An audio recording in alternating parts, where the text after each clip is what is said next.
this strong to weak is more of like a concept than just a level. Okay. So what I mean by this is if your sword's extended, okay, most of the time you have the weaker part of your sword and the stronger part. A lot of people don't define it into several different blocks on the sword, but I find that necessary personally. For me, strong to weak is a simple concept. One, I could have strong to weak of your sword. The thicker part or the stronger part of my sword is to the weaker part. Okay. Okay? But this concept does involve biomechanics. If you were way stronger than me, and we both had the same exact sword, and we were completely equal in the bind, who do you think has stronger weak? Whoever is just physically strong. Whoever's physically stronger, right? So what this means is, based on the sword and the person's strength, this affects strong and weak. Oh. Maybe we're equal of strength, but my sword is thicker, so it'll be stronger in the bind. So my sword being thicker, we could be in the same spot, and I could actually have strong. A lot of people, when they talk about strong to weak, they want you to get like the bottom half of your sword to the top half of theirs.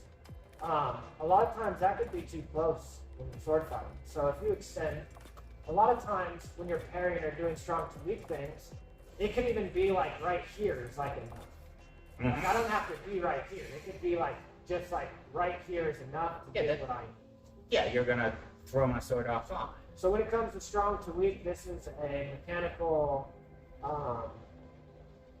sword issue, and then a body also matters. Okay. So if you're fighting someone that's stronger than you and they have a thick blade, then you know strong to weak for you is going to be a lot different than strong to weak for them. You're going to need to utilize the leverage on your blade more. Or when you bind as well, it's like, are they binding with their hand? Like, so if I'm here and I'm fully extended, then I'm binding with my hand. Or am I binding with my body? So now it's my entire body against your hand.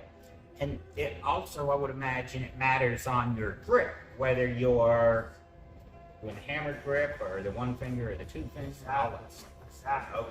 So this is where we can get into some different builds too, where you could use a build where you're doing like a two-finger grip, straight on posture, and you're bracing against your body, and all your gains are done through your feet, and through your body.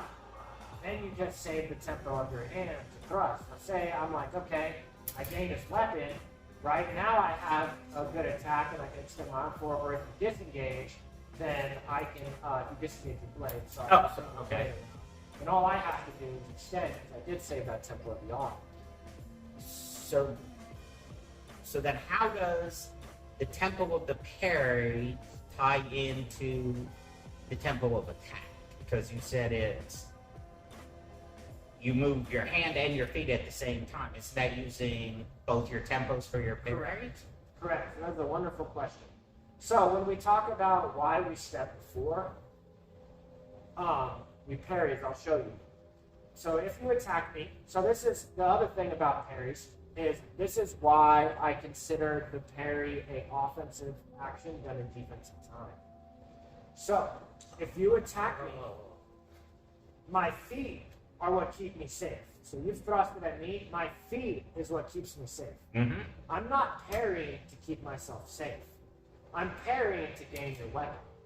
So the reason is if I step and I do not capture your weapon, now I've used one tempo to step. I must use one tempo to capture your weapon and then another tempo to attack.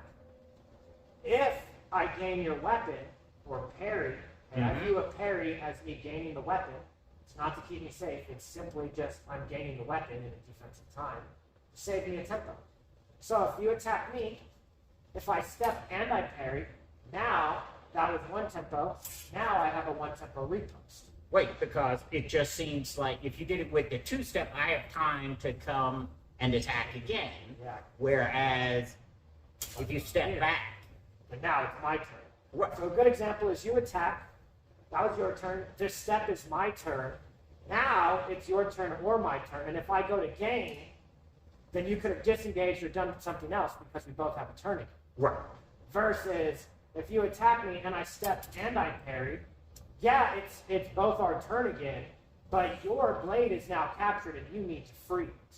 Right. And I don't, so I have the advantage. So even though we both get a turn again, you have to spend your turn on being safe and freeing your weapon. Right. So that's why the parry is, in my opinion, not to keep you safe. It is to gain your weapon to save your tempo.